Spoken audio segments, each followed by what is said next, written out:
Good day, everyone! I am Jocelyn Baltasar, Best Ed major in Science, first year college. We are here today to represent to you our topic discussion about bandaging. Before we start, I introduce to you my group mates. Nail Dibansil, BS Ed Filipino, Farhana Y. Abdullah, BS Ed Filipino, Crystal May B. Armada, BS Ed Science, Isa G. Abdul, BS Ed Filipino, Marvin N. Aguna, BS Ed Filipino, Giancarlo P. Agnes, BS Ed Filipino, Jeronimo Panes Arbiguso, BTB TED, Raymond Q. Amburgo, BTB TED, and the last is Jocelyn P. Baltasar, BS Ed Science. Let's start the discussion. This is the content or the flow of our discussion. Number 1. Explain the meaning of bandaging. Second, demonstrate the 4 methods of triangular.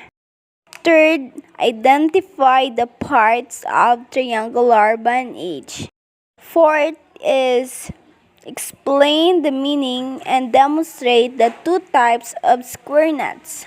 And the last is explain and demonstrate the 5 different techniques on bandaging. What is bandaging?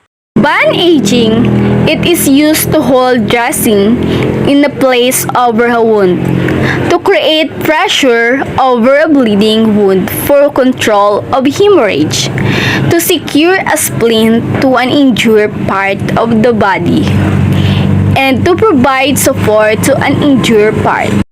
Any clean cloth or materials used to hold the dressing in a place. First, to control bleeding.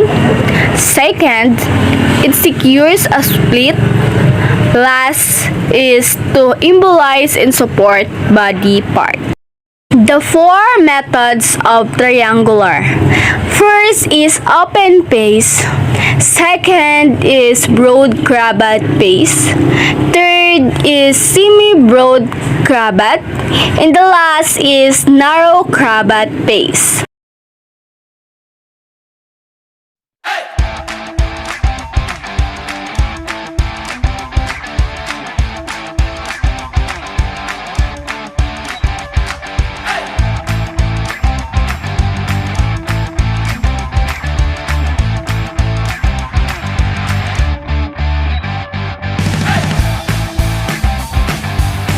This is a triangular bandage.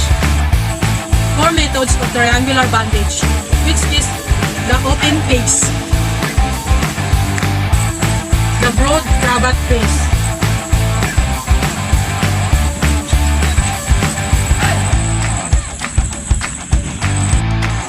the next is the semi-broad cravat pace.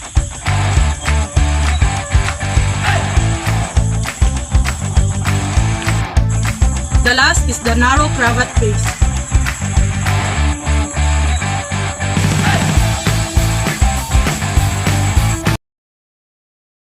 The 4 types of triangular bandage. The tip or apex, the side, the end or tail, and the base. Application. A. Must be proper, net, and correct. B.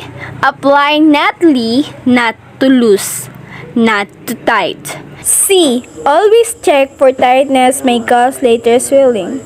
D. Tight and with a square knot. 2 types of square knot. How to tie a square knot? Roll in tying square knot, left and over right, and then right and over left, and vice versa.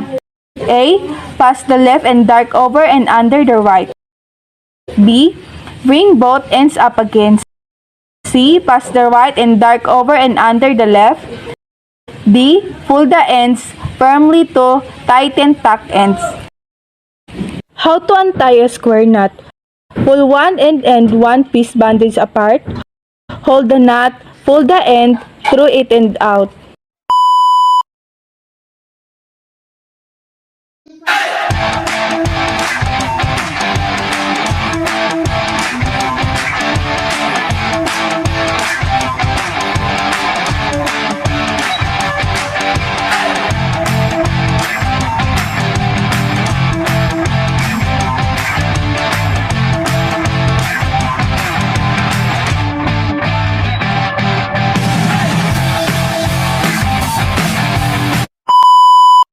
5 different techniques bandaging. Number 1. Triangle of forehead or scalp. The triangle of forehead or scalp, fronto-occipital, is used to hold. Dressing on the forehead or scalp. A. Place middle of base of triangle so that edge is just above the eyebrows and bring apex back, allowing to drop over back of head. Occipite, bring ends of triangle background above ears. B. Cross ends over apex at occiput, carry ends around forehead, and tie them in a square knot.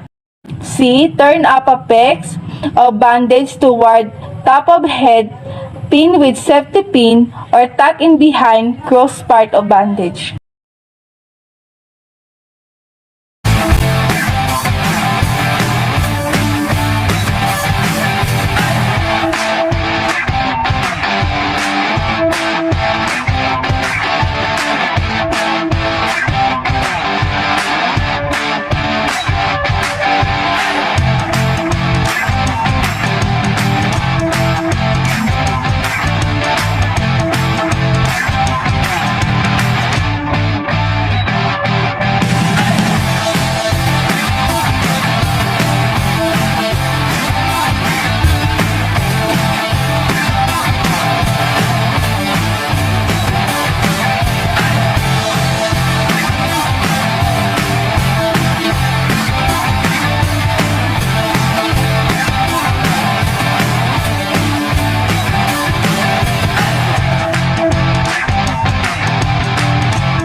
Triangular arm sling. A triangular arm sling brachiocervical triangle is used for the support of fractures or injuries of hand, wrist, and forearm.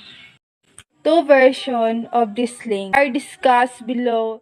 A. In this method of applying the sling, forearm is support from both shoulder by sling. Bend arm at elbow so that little finger is about a handbreadth above level of elbow. Place one end of triangle over shoulder on injured side and let bandage hang down over chest with base forward, hand and apex toward below elbow. Slip bandage between body and arm. Carry low and up over shoulder on uninjured side. Tie end two ends by square knot at the neck, not in the middle where it could cause discomfort when patient is lying on back. Draw apex of bandage toward elbow until snug. Bring it around to front and fasten with safety pin or adhesive tape. If it is desirable to support the forearm without pressure on the collarbone or should of the injured side, the following steps must be taken. Bend arm at elbow so that the little finger is about a handbreadth above level of elbow. Drape upper end of triangle over an injured shoulder. Slip bandage between body and arm. Carry lower and up over flex forearm. Slide lower end of the bandage under injured shoulder between arm and the body and secure the two ends of the square knot. Draw apex toward elbow until snug and secure with safety pin or adhesive tape.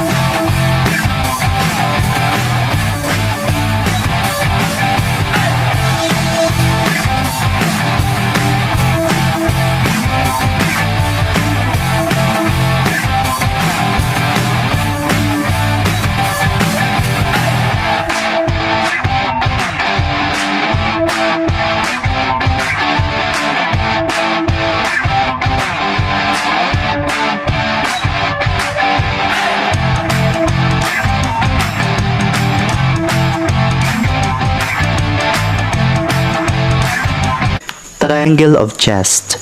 This bandage is used to dressing on burns or wounds of chest or back.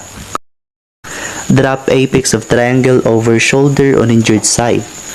Bring bandage down over chest to cover dressing, so that the middle of the base of bandage is directly below injury. Turn up a cuff of a base. Carry ends around and tie on a square knot, leaving one end longer than the other. Bring apex down and tie to long end of first knot.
The fourth bandaging is cravat of head or ear.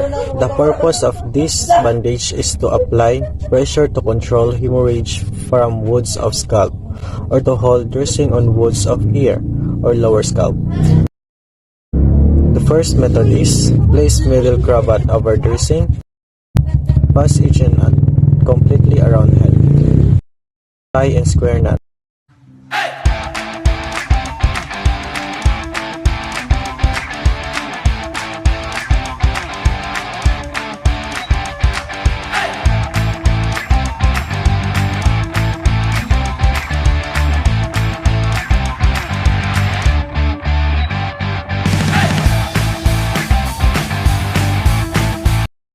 The fifth bandaging is cravat to jaw. Also known as mento vertigo occipital cravat, is used to dressing on the chin, cheeks, and scalp, and upward with one end longer than the other. The first method is, after making a triangular bandage into a cravat of proper width, place in under the chin, carry it upward with one end longer than the other. Method 2.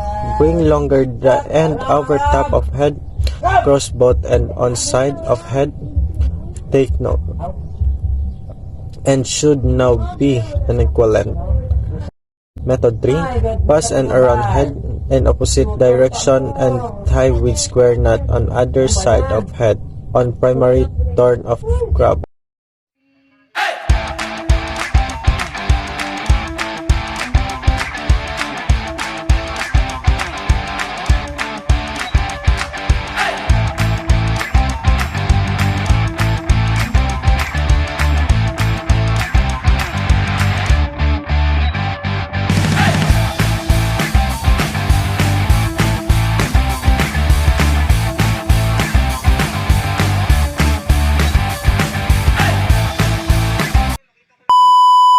That's all, and thank you for your listening.